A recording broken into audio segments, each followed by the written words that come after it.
Demi Allah, saya bersumpah akan memenuhi kewajiban Presiden Republik Indonesia.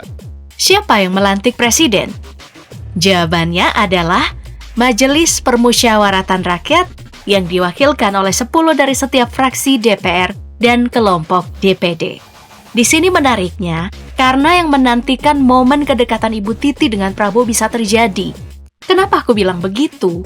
Karena kalau Ibu Titi lolos ke DPR akan berpotensi jadi pimpinan MPR dan melantik mantan suaminya Prabowo jika secara resmi terpilih memenangkan pemilu presiden. Bagaimana bisa? Alasannya begini, karena fraksi DPR bisa mengusulkan siapa saja yang layak dicalonkan menjadi ketua MPR. Sebagai contoh, Bambang Susatyo yang jadi ketua MPR RI. Bambang Susatyo tidak termasuk dalam 5 peraih suara tertinggi dari Partai Golkar di pemilu tahun 2019. Begitu juga dengan Ahmad Basarah dari fraksi PDI Perjuangan. Namanya juga tidak masuk dalam daftar peraih suara terbanyak di PDI Perjuangan. Jadi, Titi tentunya juga punya peluang. Nah, sekarang pertanyaannya, apakah Titi Soeharto berpotensi diusung oleh Partai Gerindra untuk menjadi pimpinan MPR? Itu yang akan kita jawab. Tapi sebelum itu penting untuk tahu bagaimana sebenarnya mekanisme pemilihan pimpinan MPR RI. Tanggal 27 September tahun 2019, Majelis Permusyawaratan Rakyat mengesahkan perubahan tata tertib tentang pimpinan MPR yang semula berjumlah 8 orang jadi 10 orang, terdiri dari 1 orang ketua dan 9 orang wakil ketua. Untuk setiap fraksi dan kelompok DPD hanya boleh mengajukan 1 calon pimpinan MPR. Sebenarnya untuk komposisi jumlah pimpinan bergantung bagaimana nantinya hasil keputusan soal tata tertib Majelis Permusyawaratan Rakyat. Apakah tetap akan berjumlah 10 orang atau mengikuti beberapa jumlah parpol yang lolos ke Senayan? Tapi berdasarkan komposisi tahun 2019, ada 9 fraksi dari parpol dan 1 dari kelompok DPD. Calon pimpinan MPR ini kemudian akan melakukan musyawarah untuk mufakat memilih ketua MPR dan ditetapkan dalam rapat paripurna MPR.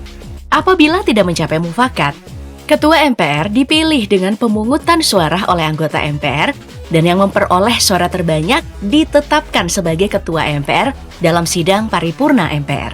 Lalu, calon pimpinan MPR yang tidak terpilih sebagai ketua MPR secara otomatis ditetapkan sebagai wakil ketua MPR.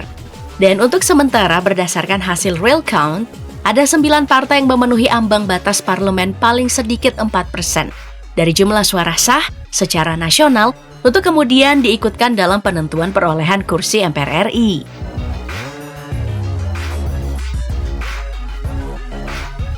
Nah, sekarang, siapa saja calon pimpinan potensial dari setiap fraksi partai dan kelompok DPD? Kita mulai dengan parpol yang punya suara terbanyak dulu nih, PDI Perjuangan. Partai PDIP kemungkinan besar akan ngotot untuk dapat kursi ketua MPR setelah di periode 2019 sampai 2024 gagal memaketkan pimpinan DPR dan MPR. Ada beberapa nama kader PDIP yang potensial untuk bisa menjadi pimpinan MPR seperti Ahmad Basarah yang kemungkinan akan dicalonkan kembali oleh fraksi PDIP. Menurut hasil real count, Basarah hampir dipastikan melenggang ke Senayan. Kemudian ada nama Yasona Lauli yang juga diyakini akan lolos ke Senayan dari Dapil Sumatera Utara 1. Ditambah 1 nama lagi nih, Andreas Hugo, yang juga suaranya melambung tinggi di Dapil NTT 1. 3 nama ini adalah tokoh-tokoh yang memang paham betul konstitusi dan sistem pemerintah. Untuk Partai Golkar, kemungkinan besarnya tetap akan mengusung ketua MPR periode 2019 sampai 2024, yaitu Bambang Susatyo. Partai Golkar kemungkinan tidak ingin mengambil resiko dengan menyodorkan nama lain karena pengalaman Bamsud dengan kemampuan lobinya yang baik. Tapi jika harus sampai menyodorkan nama lain, Atalia Praratia, istri dari Ridwan Kamil juga berpotensi. Meski baru pertama kali mencalonkan diri di DPR, Atalia Praratia berhasil mencuri perhatian dengan meraih suara paling banyak di Dapil Jawa Barat 1. Atau jika bukan Atalia, kemungkinan nama Nusron Wahid akan disodorkan oleh Golkar. Ketua Bidang Koperasi dan UKM DPP Partai Golkar ini punya rekam jejak dan pengalaman yang cukup baik untuk bisa maju sebagai calon Ketua MPR. Dan juga, Nusron adalah 5 peraih suara tertinggi di Dapil Jawa Tengah II. Sekarang bagaimana dengan potensi Titi Soeharto di Gerindra? Seperti yang sudah disebut di awal, nama Titi punya potensi dicalonkan sebagai Ketua MPR, mengingat perolehan suaranya di Partai Gerindra ada di urutan pertama untuk Dapil Yogyakarta. Itu alasan pertama. Alasan kedua adalah jabatan strategisnya di Partai Gerindra. Prabowo Subianto melantik mantan istrinya ini sebagai Wakil Ketua Dewan Pembina Partai Gerindra. Jadi, kemungkinannya Prabowo akan mencalonkan Titi sebagai pimpinan MPR. Apakah potensi Titi cukup besar? Jawabannya, iya.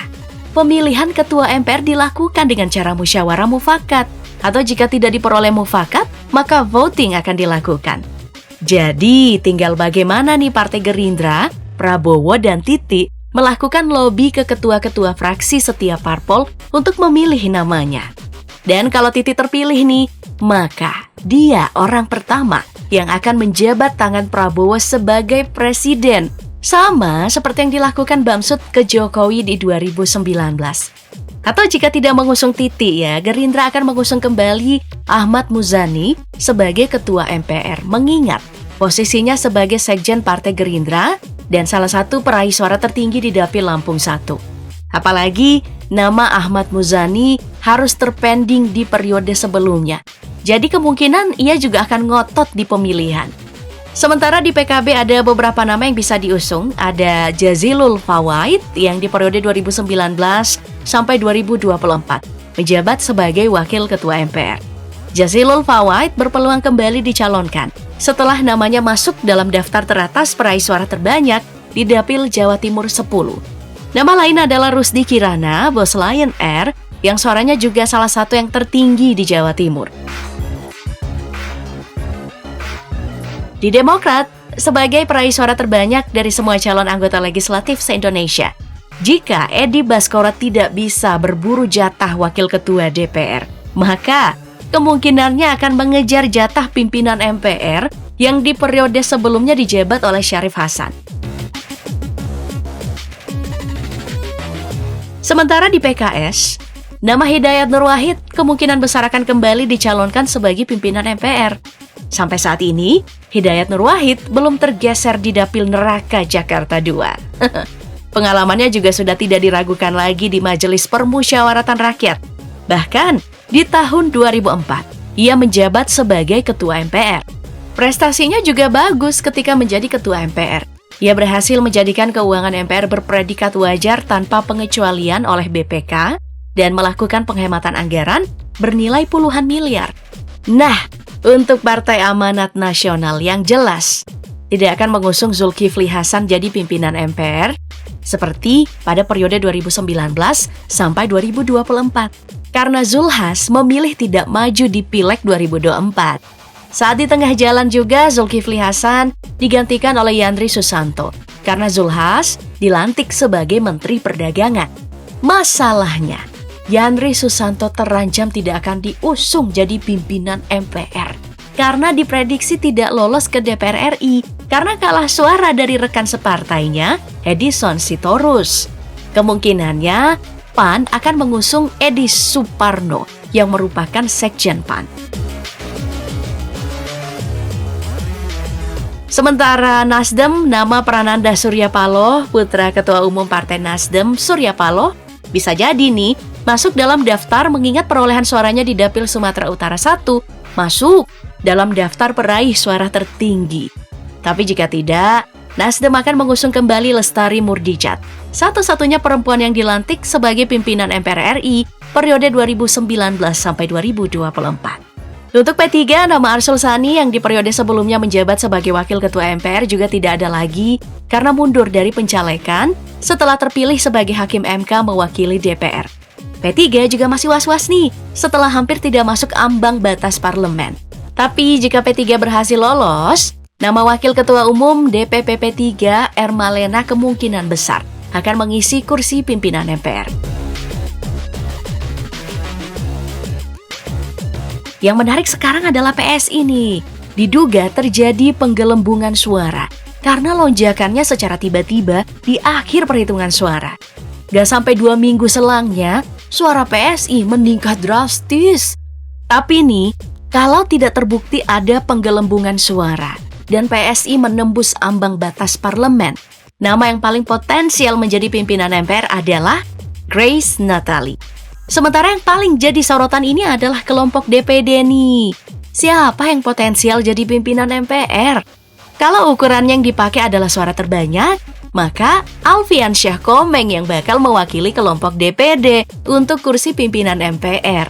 Atau bisa jadi nama Fadel Muhammad dari Dapil Gorontalo yang bakal duduk kembali di kursi pimpinan MPR karena dipastikan lolos kembali setelah meraih suara terbanyak di Gorontalo.